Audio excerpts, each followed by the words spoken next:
So, remember when I said Miraculous is one of the messiest shows I've ever watched? And not just because of its storylines, but because of its ridiculous episode release schedule? Yeah, I meant what I said. We've had Gloob dominating season 4, plus thinking they were going to be the first to air the finale. But ladies and gentlemen, the biggest plot twist of 2022 so far, and it's only February, was that Spectrum, yes, Spectrum were the ones to leak the finale. I'm sorry, but how do you accidentally upload the finale for season 4? The season that's probably been the most intense season thus far. I have no words, and I may have watched it. So, hey guys, welcome back to my channel. It's the one and only your girl, the cartoon hotspot, and I'm back again with an analysis video on the Last Attack of Shadowmoth, part 1, episode Risk.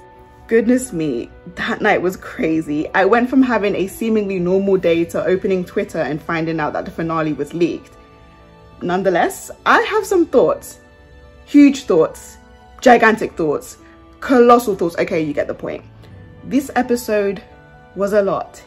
It was intense, and I'm just gonna go ahead and say this, but I called it. Adrien is a sentimonster. I mean, I've had my suspicions since season 3, but like, I'm still shocked and not shocked at the same time. It's really weird. So let's get into it. If you're new to my channel, please feel free to subscribe and give this video a like. And to ensure you don't miss any videos from me, click that bell button for post notifications.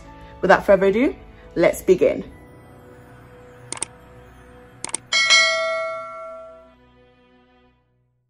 The episode starts off with Lady Noir and the rest of the superhero team after defeating an unknown villain. The team disband and head off to detransform, and here we have a bit of continuity from Kuruneko, which I love. Cat Noir asks if he could help Ladybug get some of the Miraculouses, and she gives him a look, to which he responds he knows he's just a partner like everyone else, despite the fact he's been there from the very beginning. And Ladybug wastes no time but to reassure him that he's her favourite. Yep, but you'll always be my favourite. Bye!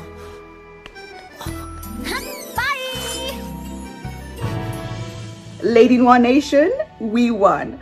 I love how even after Kuruneko, Cat Noir still has some doubts, and that's realistic. Considering Adrien isn't used to feeling needed because of his home life, it's not going to take seconds for him to finally understand that Ladybug does need him.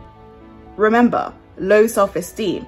It takes time to finally know your worth, and it's a work in progress, but I love how Ladybug is being so patient with him. Kuruneko was the episode for Ladybug to listen. Cat Noir renouncing his miraculous was his cry for help, but Ladybug heard and now she's listening. Then when the heroes detransform, we see Rena furtive, and I'm glad this was brought back up because she's still in hiding but helping Ladybug. They run to the movies because this is the first time they might actually be on time to see the beginning of a movie, considering their superhero duties always make them late. After, we see Gabriel in his lair talking to Emily about how he has made no progress at all, and that by now he should have combined Ladybug and Cat Noir's Miraculouses to bring her back. He then bursts out crying, and no amount of tears from Gabriel will make me feel bad for him. I'm sorry, but I'm actually just past that point of feeling sympathetic towards him. We've been past that point since season 2. Also, I want to talk about how the wish works because it just hit me why we need both Miraculous of Creation and Destruction conjunctively. When you make the wish, the Miraculous of Creation quite literally creates a new world and new universe. The Miraculous of Destruction destroys the previous world. You guys probably knew that already, but I didn't until now. After having a breakdown, Gabriel accidentally breaks Emily's glass repository and just runs away. Like, he legit just ran. And of course he goes to Natalie and complains about why he hasn't had any success, even expressing regret of Natalie's current condition, to which Natalie takes full blame for herself and states that she knew what she was getting herself into by using a damaged Miraculous, knowing fully well of what it did to Emily. Honestly, they're both to blame. But here's the interesting part. Natalie said she knew the risks in using the Peacock Miraculous, and this gives Gabriel an idea. He triumphantly states that Ladybug never makes risks, and that's why she's always coming out on top. So his plan is to force her to take risks against her will. Now, I personally disagree with Gabriel's reasoning. Yeah, Ladybug doesn't take risks, but that's not the reason why she always wins. I actually think it's a reason for why she hasn't defeated Hawkmoth yet. And hear me out. When you play on the defense position, you are giving your opponent the opportunity to analyze your strengths and weaknesses. And that's not a good thing, because the more you allow your enemy to study you, the more you are allowing them to use that weakness against you. Do you see my point? Gabriel used Ladybug's inability to take risks against her in this episode, which is why unknowingly she's been caught off guard. The only time where Ladybug and Cat Noir have actively made the first move was in The Collector. Every other time, they've been sitting on the sidelines waiting for Hawkmoth to strike first. It's why in Heroes Day, the heroes nearly lost. Same with Miracle Queen. I wouldn't even consider Miracle Queen a win because they didn't. Honestly, I think Hawkmoth actually won that small battle in the season 3 finale. So then Hawkmoth seeks out an Akuma victim, and honestly, kudos to SAMG for this stunning animation. I also love the visuals and how they represented the way in which Hawkmoth's powers work. Since the Butterfly Miraculous is the Miraculous of transmission, Hawkmoth can quite literally feel and hear every single emotion in Paris and communicate with them. Honestly, that's kind of creepy, but that's beside the point. He then finds one and he akumatizes a boy who is upset with his parents when he's out riding his bike. His parents are urging him to slow down and wear his helmet, but the boy is annoyed that his parents worry too much and don't let him take risks. Risk then has the power to kind of infect everyone with this mark at the back of their neck. And of course, Adrien and Marinette are infected whilst they're asleep. When Adrien wakes up, Natalie tells him that Gabriel is sending him off on a voyage for his company with Lila. And because Adrien had been hit by Risk, he then yells and tells Plague that he's sick of his father controlling him and telling him what to do. He storms in to find Lila and tries telling his father he doesn't want to go on the trip and leave Paris for months, but Gabriel shuts him down and commands him to dress up for his ad campaign. What was funny is how when Lila tried telling one of her lies, Adrien threw so much shade at her and was like, "We both know that's not true. I may have to work with you, but I don't have to listen to your lies." Now pause. I've always thought Miraculous is deep and actually does a good job with subtext rather than being on the nose. And what this means is not directly saying something is something, but you're rather hinting towards it in a vague but obvious way. I think they do a good job through Gabriel's choice of words and dialogue, especially with the Sentimonster storyline, which I will talk about in greater depth later on. But here Gabriel says, "At the end of the ad, using CG, they will melt together to become the perfume bottle. 2 souls, 1 mind, 1 heart. First love, the fragrance." Like, hello, tell me this isn't about the Graham Divinity twin rings. 2 souls, 1 mind, 1 heart, first love. Now it's up to you to interpret this as reference to Adrien and Marinette being yin and yang, but honestly, I think this was alluding to Gabriel and Emily. The rings are a symbol of love, which are Emily and Gabriel's wedding rings. And obviously when you're married to someone, that's your soulmate, at least theoretically. You become 1 soul. And since the Peacock Miraculous is the Miraculous of emotion, they used that emotion, love, combined with the twin rings to hold the amok to create Adrien and Felix. But I'm getting ahead of myself. Marinette finds out that Adrien is going away for weeks, possibly months, and she decides to confess her feelings to him, but she just has to get him alone. She hides behind a bin and watches everyone congratulate Adrien, and when she heads to her locker, she tells Tiki that she's the only one who can see Adrien isn't genuinely happy and he's just forcing his model smile. Marinette then talks to Adrien and he goes on a rant about how he is sick and tired of people thinking he's happy. He doesn't like modeling, he doesn't like the photo shoot, he doesn't like everyone fawning over him and thinking he's incredibly lucky when he's not. And Marinette says she understands him. Why don't you tell them all that you don't want to do this? No one would understand my complaining. They all think it's amazing what's happening to me. I understand you. Well, you're the only one. Adrienette Nation, we won. He held her hand willingly for that matter. Now let's talk about this. Adrien has always been comfortable talking to Marinette, and this is the Adrienette Besties content I've been dying for since season 2. Season 3 Adrienette didn't really have much growth considering the growth they had in the previous season. I really wanted them to get close, as in best friends close, because he is so comfortable with telling Marinette things that he wouldn't even tell anyone else, not even Nino surprisingly. And Marinette has always understood him, which again proves my point that she truly does love him and not the idea of him. She's urging Adrien to stand up for himself, not because she wants him to stay, and not because of what she could gain from him staying, but for his own good. It's not about what she wants. She's putting aside her feelings for him. She's the only one who understands that, yeah, Adrien has always wanted to travel around the world and get out of his house, but only by his will, not his father. The problem isn't Adrien being able to go on a voyage. The problem is that he's being told to. Lila and Chloe then thwart Marinette's plans in trying to confess. And I'm not a fan of this duo. Since when did Lila and Chloe start teaming up? I mean, the fact that they're intimidated and scared of the possibility of Adrien not rejecting Marinette just shows that Marinette really is that girl. She can't be outcompeted.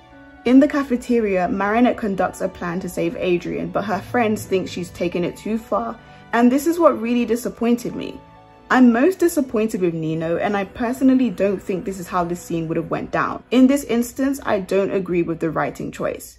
Nino, of all people, knows that Adrien hates modeling. He's his best friend, and I get that Adrien does a good job masking his emotions, but I honestly think Nino is in a better position, dare I say, a better position than Marinette, to realize Adrien is putting on a brave face. Yeah, Adrien and Marinette are close, but Nino and Adrien are closer, let's be honest here. And the fact that in Guilt Trip, Nino stated he wished he could help Adrien stand up to his father, and then does absolutely nothing in this episode when Marinette is literally telling, urging, screaming that Adrien isn't happy. Yeah, this scene did not sit right with me. The thing with Alia in this scene, she did spill. She was spitting facts, but for the wrong timing and completely wrong context. Yeah, Alia was right. Marinette cannot control every single aspect of Adrien's life, Lila or no Lila.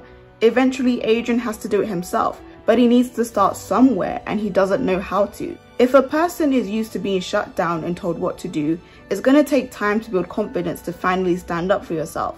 Adrien isn't at that position yet, which is why Marinette, who is used to standing up for what she believes in and standing up for her friends, is so important.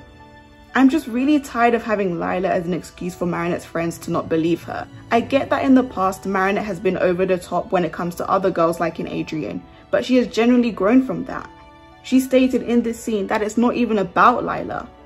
And I would have thought Alia, knowing Marinette is Ladybug, she would at least be aware of Lila trying to make Marinette's life miserable. But I guess they haven't had that conversation when they really should have. Again, to reiterate, the problem wasn't Alia's statement. The problem was the timing of the statement, which made it seem like she didn't believe Marinette. What would have been better if she had said something along the lines of, you have so much stress on your hands as it is, maybe try focusing on yourself. You can't solve everyone else's problems. That would have worked. But to me, it looked like Alia and Nino felt Marinette was overreacting when she wasn't. Rant over. Let's move on. Marinette storms off and says she will help Adrien herself. When Adrien arrives home, he finds Felix in his room, and Felix tells him the minute he saw Adrien on TV, he knew he was unhappy and so left London to help him. Now, I don't really buy this. To some extent, that might be true, but it's Felix. He always has an ulterior motive, especially since he knows Gabriel is Shadowmoth. The two come up with a plan for Felix to take Adrien's place and for Adrien to stay in Paris, and I've been dying to see Adrien dress up as Felix for the longest time. Then, as Adrien disguised as Felix runs away, Felix gets up to no good. He tricks Natalie, steals her tablet, and then uses this sort of eye thing. It's some sort of technological device that allows him to see stuff, that's all I know. He then discovers the basement where Emily is being kept. He finds Emily and freaks out. That must have been traumatic. Because I get the feeling that Felix loves Emily so much, so seeing your aunt's body in a coffin has got to be traumatizing, especially when his aunt looks like his mum, since Emily and Amelie are identical twins. He quickly runs and comes back in time, but during all of that, Gabriel gives Natalie his wedding ring, basically telling her, you have control over Adrien now. When the two adults find Felix, who they think is Adrien, he tells them he doesn't want to go, and Gabriel begins to stutter because he doesn't have the ring. Natalie realizes this, and at this point it's so obvious, guys. The ring comes into frame and she tells Felix it's time to go. He obeys immediately. If you're still in denial, I really don't know how to break it to you. Like, at this point, I don't know what to tell you. Season 4 has been blatantly obvious with the sentimonster storyline. They're not even trying to hide it at this point. Adrien and Felix are twin sentimonsters. Now everything is starting to make sense, like all the hints that were dropped in season 3. Hawkmoth saying in the episode Ladybug, getting sentimental on a sentimonster, like that statement holds so much more meaning now.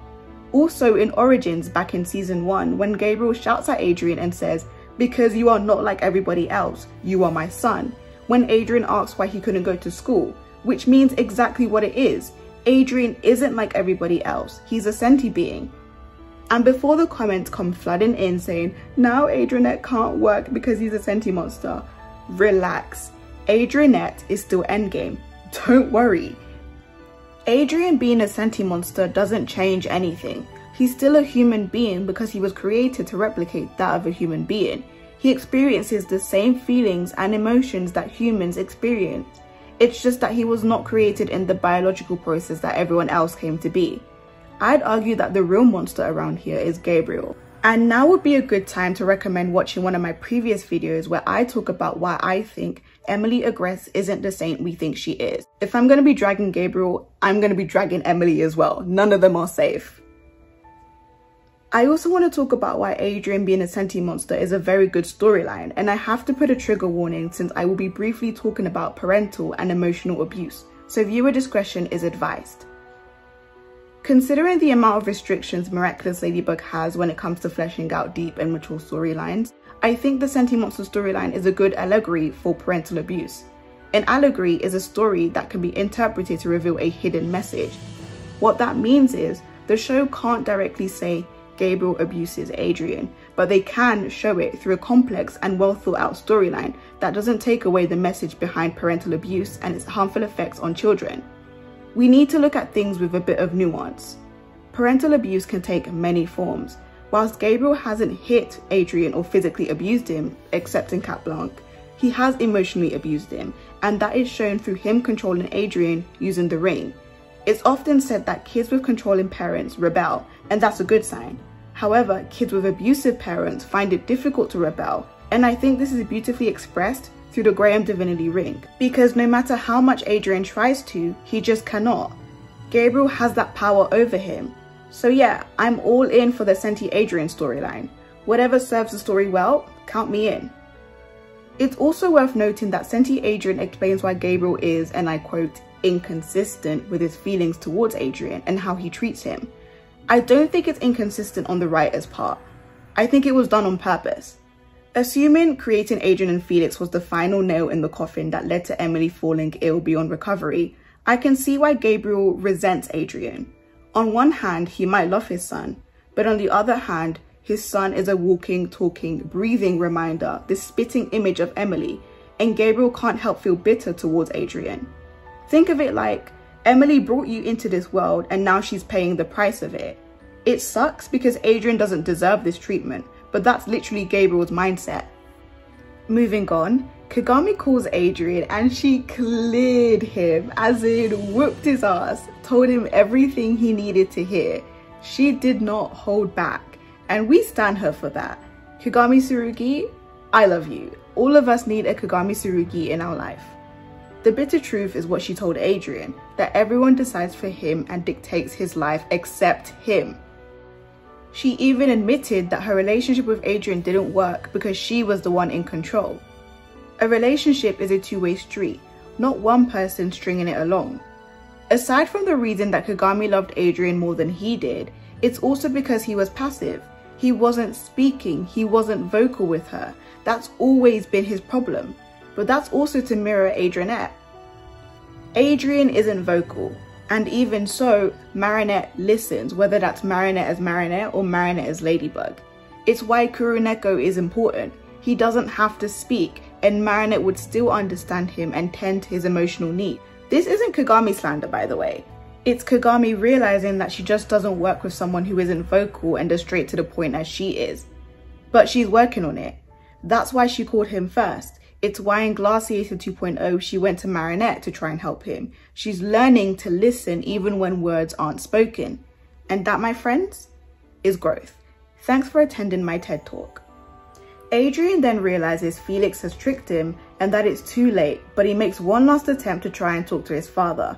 At the train station, Ladybug tries to convince Adrien, who she doesn't know is Felix, but her attempts are rendered futile as he leaves. Ladybug is still ever more determined and tells Tiki that she'll use the horse miraculous to teleport herself. Back at home, Adrien finds the eye thingy that Felix dropped in a haste. And then cliffhanger, end credits. So that's the episode Risk. Oh my god, that was a lot. I honestly have no idea what's going to happen in the next episode, but there's a possibility that Adrien might find out about his mum, because I really doubt Felix would tell him because he's Felix. We still don't know the context of this image, but at the same time, I'm loving the suspense. Will Ladybug and Cat Noir win and realize Hawkmoth's plan? What's in store for Felix and Adrien? Will Felix and Lila team up?